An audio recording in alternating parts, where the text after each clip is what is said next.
करने का मामला पहुंचा सुप्रीम कोर्ट। 13 अप्रैल को सीजेआई सूर्यकांत की पीठ करेगी सुनवाई। कोर्ट ने मामले से जुड़ी लंबित याचिकाओं पर भी विचार करने की जताई सहमति। संसद के विशेष सत्र से पहले कांग्रेस वर्किंग कमेटी की हुई बैठक। महिला आरक्षण के बिल पर केंद्र सरकार को घेरने की बनाई गई रणनीति। पार्टी अध्यक्ष मल्लिकार्जुन खड़गे, राहुल गांधी, प्रियंका गांधी समेत कई दिग्गज रहे शामिल। ममता बनर्जी का बीजेपी पर बड़ा हमला। कहा, सांप पर भी भरोसा किया जा सकता है लेकिन उन पर नहीं। असम चुनाव में बाहर से लोग लाने का लगाया आरोप। बिना परीक्षा डॉक्टर बन गए व्यापम के बर्खास्त छात्र। मध्य प्रदेश के गजरा राजा मेडिकल कॉलेज में नियमों का हुआ उल्लंघन। 16-16 लाख में एमबीबीएस की डिग्री बांटने का लगा आरोप। शेयर बाजार में तेजी। 918 अंकों की बढ़त के साथ 77,550 पर बंद हुआ सेंसेक्स, तो वहीं 275 अंकों की बढ़त के साथ 24,050 पर बंद हुआ निफ्टी। एशिया की जंग में ईरान के हमलों ने अमेरिका को उसकी शर्तों पर सीज फायर को मजबूर कर दिया, लेकिन जैसे ही क्षेत्र में हमले रुके, अमेरिका और इजराइल की तरफ से सीज फायर का उल्लंघन भी शुरू हो गया। इजराइल ने लेबनान के खिलाफ अपनी सैन्य कार्रवाई जारी रखी, जिसे लेकर ईरान ही नहीं बल्कि दुनिया भर के देशों में नाराजगी दिखाई दी। संयुक्त राष्ट्र ने तो लेबनान में भयानक मानवीय संकट की चेतावनी तक दे दी है, लेकिन जब इजराइल नहीं माना और वो अपनी जिद पर अड़ा रहा कि लेबनान में सीज फायर शर्तों में शामिल नहीं था, तो ईरान ने भी साफ कर दिया कि ये दोहरा रवैया नहीं चलेगा। या तो हमले होंगे या फिर युद्ध विराम, दो में से एक को चुनना ही होगा। इसलिए ईरान ने पाकिस्तान के इस्लामाबाद में 10 अप्रैल को जो बैठक होनी थी, उसे स्थगित करने की धमकी तक दे दी। ईरान की सरकारी फार्स न्यूज एजेंसी ने कहा, कुछ मीडिया आउटलेट्स के ये दावे कि एक ईरानी वार्ता प्रतिनिधिमंडल अमेरिकी अधिकारियों के साथ बातचीत करने के लिए पाकिस्तान के इस्लामाबाद पहुंच गया है, वो पूरी तरह से गलत है। ये बातचीत तब तक स्थगित रहेगी जब तक अमेरिका लेबनान में संघर्ष विराम को लेकर अपनी प्रतिबद्धताओं का पालन नहीं करता और इजरायली शासन अपने हमले बंद नहीं कर देता। तो ईरान के तेवरों को देखते हुए आखिरकार इजराइल और अमेरिका को भी बैकफुट पर आना पड़ा। अब खबर ये आ रही है कि अगले हफ्ते वाशिंगटन में स्थित स्टेट डिपार्टमेंट में इजराइल और लेबनान के बीच बातचीत शुरू हो सकती है। लेकिन जिस तरह इजराइल लेबनान में अब भी हमले जारी रखे हुए है, इजरायली सेना ने तो लेबनान में एम्बुलेंस को भी निशाना बनाने की धमकी दी है। ऐसे में सवाल उठ रहे हैं कि क्या इजराइल लेबनान में युद्ध रोकने पर सहमत होगा? क्योंकि अगर ऐसा नहीं हुआ तो इस्लामाबाद की शांति वार्ता भी नहीं हो पाएगी। हालांकि स्पेन के विदेश मंत्री जोस मैनुअल अल्बारेस ने जरूर कहा है कि मैं ईरान को प्रोत्साहित करता हूं कि वो इन वार्ताओं में भाग ले और सद्भावना से हिस्सा ले। लेकिन क्या ईरान इसके लिए तैयार होगा, ये देखना होगा। इस सब के बीच ईरान काफी सतर्क भी दिखाई दे रहा है। ईरानी सीमा सुरक्षा बल के कमांडर ने देश की सुरक्षा स्थिति पर बयान जारी किया है। उन्होंने कहा कि ईरान की सभी सीमाएं पूरी तरह से उनके सुरक्षा बलों के नियंत्रण में हैं। सीमावर्ती इलाकों में सुरक्षा के पुख्ता इंतजाम हैं और फिलहाल स्थिति पूरी तरह से स्थिर और बेहतर बनी हुई है।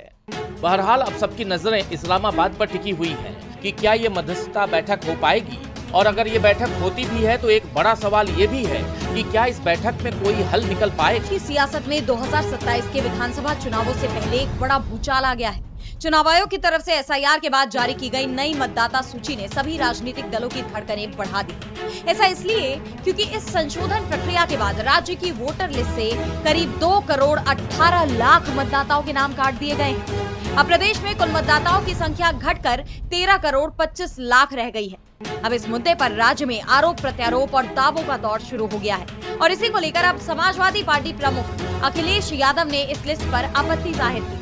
उन्होंने कहा, जब भारतीय जनता पार्टी मुद्दों से हारने लगती है तो वो इंस्टीट्यूशंस के पीछे छिप करके वॉर करती है। और इस समय इतने एक्सपोज हैं, ईडी के नाम पर एक्सपोज हैं, इनकम टैक्स के नाम पर एक्सपोज हैं, सीबीआई के नाम पर एक्सपोज हैं पूरी तरह।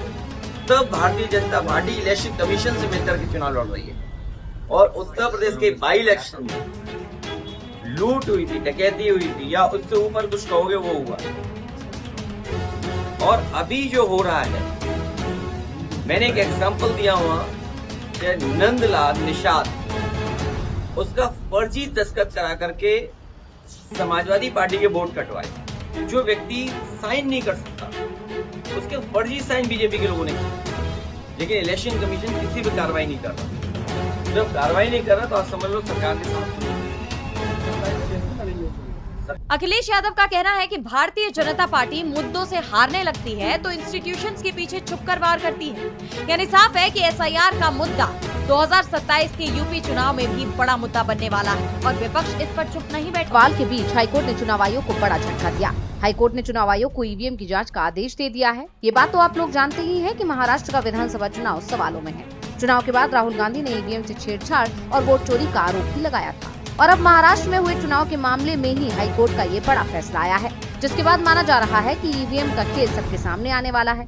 भारत के चुनावी इतिहास में पहली बार उम्मीदवार के सामने ईवीएम की जांच की जाएगी। कोर्ट ने ये ऐतिहासिक फैसला सीनियर कांग्रेस नेता और पूर्व मंत्री आरिफ नसीम खान की उस याचिका पर दिया है जिसमें उन्होंने महाराष्ट्र में चांदीवली विधानसभा चुनाव के नतीजों को चुनौती दी थी, जिसमें खान शिवसेना विधायक दिलीप लांडे के खिलाफ चुनाव हार गए थे।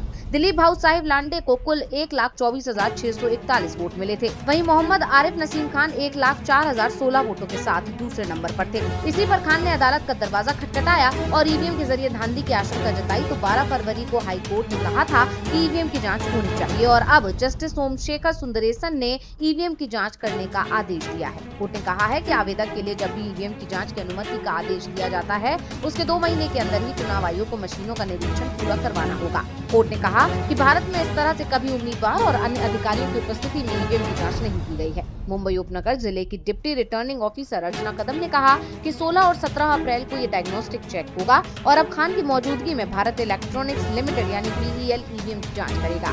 अब कोर्ट के इस आदेश के बाद से विपक्षी खेमे में खुशी की लहर है। विपक्षी दलों का कहना है कि ये फैसला उनके लंबे संघर्ष का नतीजा है। नीतीश कुमार के राज्यसभा जाने को लेकर विवाद थमने का नाम नहीं ले रहा। नीतीश ने अब बतौर राज्यसभा सदस्य शपथ भी ले ली है। उपराष्ट्रपति राधाकृष्णन ने उन्हें शपथ दिलाई, जिसके साथ ही नीतीश कुमार ने चारों सदन यानी राज्यसभा, लोकसभा, बिहार विधान परिषद और विधानसभा का सदस्य बनने का रिकॉर्ड अपने नाम कर लिया है। लेकिन उनके इस कदम से उनकी अपनी ही पार्टी खुश नहीं है। दिल्ली में भी पार्टी नेताओं और कार्यकर्ताओं ने नीतीश कुमार को घेर लिया और कहा, हम लोग आपके फैसले का विरोध करते हैं। निशांत को सीएम बनाइए, संजय झा को सीएम बनाइए, ललन सिंह को सीएम बनाइए, लेकिन किसी और को नहीं। जिससे साफ है कि जेडीयू नेता किसी भी हाल में सीएम पद बीजेपी के हाथ में नहीं जाने देना चाहते। नीतीश के राज्यसभा जाने पर तमाम राजनीतिक दलों की प्रतिक्रिया सामने आई, जहां केंद्रीय मंत्री जीतन राम मांझी ने कहा कि Bihar will miss you Nitish ji. वहीं आरजेडी प्रवक्ता शक्ति यादव ने तंज करते हुए कहा कि आज से बिहार में उनकी सेवा समाप्त होगी। और सपा प्रमुख अखिलेश यादव ने तो यहाँ तक कह दिया कि हमारे इंडिया गठबंधन के बहुत सारे साथियों की कोशिश थी कि वो प्रधानमंत्री बनकर के रिटायर होते, लेकिन अब सुनने में आ रहा और लग रहा है कि राज्यसभा के सदस्य के रूप में वो रिटायर हो जाएंगे। सोचिए बीजेपी ने कितना बड़ा धोखा दिया, उनके लोगों के साथ कितना बड़ा धोखा दिया। नीतीश के साथ ही राज्यसभा के पूर्व उपसभापति हरिवंश नारायण सिंह ने भी दोबारा उच्च सदन की सदस्यता ली। राष्ट्रपति द्रौपदी मुर्मू ने उन्हें राज्यसभा के लिए नॉमिनेट किया था, लेकिन जिस तरह उनका कार्यकाल खत्म होने के एक दिन बाद ही 10 अप्रैल को राष्ट्रपति की तरफ से उन्हें मनोनीत करने का नोटिफिकेशन जारी किया गया है, उसे लेकर कई सवाल खड़े हुए। गौरतलब है कि हरिवंश को नीतीश कुमार का करीबी माना जाता है, लेकिन कुछ समय से दोनों के बीच दूरी नजर आई। लेकिन अब दोनों नेता राज्यसभा के सदस्य बन गए। ऐसे में ये देखना होगा कि इस फेरबदल से सियासी गलियारों में शुरू हुई हलचल कहां जाकर थमती है। खास तौर पर नीतीश कुमार पर सबकी नजर है, क्योंकि अब बिहार के अगले मुख्यमंत्री का फैसला करने का वक्त आ गया। इस नेता पवन खेड़ा को तेलंगाना हाईकोर्ट से बड़ी राहत मिली है। असम के सीएम हिमंता बिस्वा शर्मा की पत्नी पर पवन खेड़ा की तरफ से लगाए आरोपों के बाद शुरू हुए विवाद पर पवन खेड़ा ने कोर्ट का रुख किया था। तेलंगाना हाईकोर्ट में उन्होंने अग्रिम जमानत याचिका दायर की थी, जिस पर सुनवाई हुई और अदालत ने 1 सप्ताह के लिए कांग्रेस नेता को राहत दे दी है। अब इस अवधि में असम पुलिस उन्हें गिरफ्तार नहीं कर सकेगी। पवन खेड़ा की तरफ से पेश हुए वरिष्ठ अधिवक्ता अभिषेक मनु सिंघवी ने कोर्ट में दलील दी कि हिमंता बिस्वा शर्मा सरकार की तरफ से दर्ज मामले में राजनीतिक प्रतिशोध से जुड़े मामले हैं। सिंघवी ने अपनी दलील के दौरान मुख्यमंत्री शर्मा को संवैधानिक काउबॉय करार देते हुए कहा कि जब गुवाहाटी पुलिस ने खेड़ा के खिलाफ FIR दर्ज की थी तब वो हैदराबाद में थे और वो अपनी पत्नी के साथ यहीं पर रहते हैं, जो हैदराबाद की ही रहने वाली है। हालांकि असम के महाधिवक्ता देवजीत सैकिया ने खेड़ा की याचिका का विरोध किया और दलील देते हुए कहा कि कोई राजनीतिक प्रतिशोध नहीं है और याचिका तेलंगाना हाईकोर्ट में विचारणीय नहीं है। जैसा कि आप जानते हैं कि हाल ही में पवन खेड़ा ने आरोप लगाया था कि हिमंता बिस्वा शर्मा की पत्नी रिंकी भुइयां शर्मा के पास 3 देशों के पासपोर्ट हैं। इन आरोपों को लेकर हिमंता शर्मा ने कड़ी आपत्ति जताई और पवन खेड़ा के खिलाफ फ्रॉड और मानहानि के आरोपों के तहत केस दर्ज कर दिया। जिसके बाद असम पुलिस ने पवनखेड़ा के दिल्ली स्थित आवास पर रेड भी मारी थी और अब कोर्ट ने इस मामले में कांग्रेस नेता को राहत देते हुए 1 हफ्ते का वक्त दिया है। कोर्ट का ये फैसला एक तरफ जहां पवनखेड़ा के लिए राहत भरा माना जा रहा है, वहीं दूसरी तरफ ये बीजेपी के लिए बड़े झटके के तौर पर भी देखा जा रहा है। बड़ी मात्रा में जले हुए नोट पाए जाने के बाद विवाद खड़ा हो गया था और अब जब संसद में इलाहाबाद हाईकोर्ट के जस्टिस वर्मा के खिलाफ महाभियोग चलाने की तैयारी चल रही है, इस बीच उन्होंने अपने पद से इस्तीफा दे दिया है। जस्टिस वर्मा ने अपना इस्तीफा राष्ट्रपति द्रौपदी मुर्मू को भेजा है, जिसके बाद अब न्यायिक हलके में हलचल तेज हो गई है, क्योंकि इसका सीधा संबंध न्यायपालिका में भ्रष्टाचार से निकल रहा है। बता दें कि मार्च 2025 के कैश मामले में जस्टिस वर्मा फंसे हुए थे। 14 मार्च 2025 को दिल्ली में जस्टिस वर्मा के घर में आग लगी थी और इसी दौरान दमकल कर्मियों को बेहिसाब नकदी मिली। हालांकि घटना के वक्त जस्टिस वर्मा और उनकी पत्नी दिल्ली में नहीं थे, मध्य प्रदेश गए हुए थे। आग लगने के समय घर पर सिर्फ उनकी बेटी और मां ही मौजूद थी। जले हुए कैश की वीडियो जमकर वायरल हुए। इन अधजले नोटों ने न्यायपालिका की साख पर ही राख उड़ाई थी, जिसके बाद तब दिल्ली हाई कोर्ट से जस्टिस वर्मा का इलाहाबाद ट्रांसफर कर दिया गया था। न्यायाधीश के खिलाफ भ्रष्टाचार के आरोप लगे। न्यायमूर्ति वर्मा ने आरोपों से इनकार किया, लेकिन उन्हें दिल्ली हाई कोर्ट से उनकी मूल न्यायालय इलाहाबाद हाई कोर्ट में ट्रांसफर कर दिया गया और आगे की कार्रवाई पर विचार किए जाने तक उनसे न्यायिक कार्य छीन लिए गए। भारत के तत्कालीन मुख्य न्यायाधीश संजीव खन्ना ने आरोपों की आंतरिक जाँच शुरू की और 22 मार्च को जांच के लिए 3 सदस्यीय समिति का गठन किया गया। बता दें कि जस्टिस वर्मा की सेवानिवृत्ति में वक्त था, लेकिन इससे पहले ही उन्होंने